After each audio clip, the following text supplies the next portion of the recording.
La résilience désigne la capacité d'une personne, d'un objet, d'un système à résister à un choc et à s'adapter pour revenir à un état initial. On retrouve la fameuse fable du chêne et du roseau.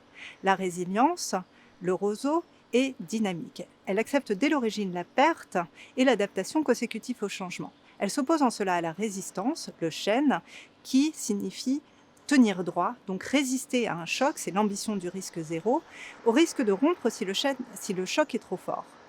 Très concrètement, pour la ville, qu'est-ce que ça signifie? Ça signifie que l'approche du risque urbain s'en trouve modifiée. Les villes sont vues de façon beaucoup plus systémique. Elles sont vues à la fois comme un facteur d'aggravation de l'aléa, par exemple dans l'imperméabilisation des sols.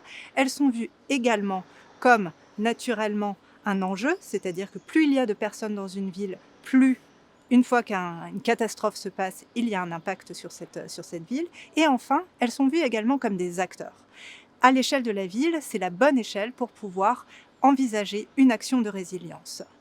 La résilience a cela de très intéressant et de très opérationnel qu'elle permet une action positive et permet de faire de la ville ce lieu du plus de bien-être, plus de confort pour plus de gens, mais avec moins de ressources notamment.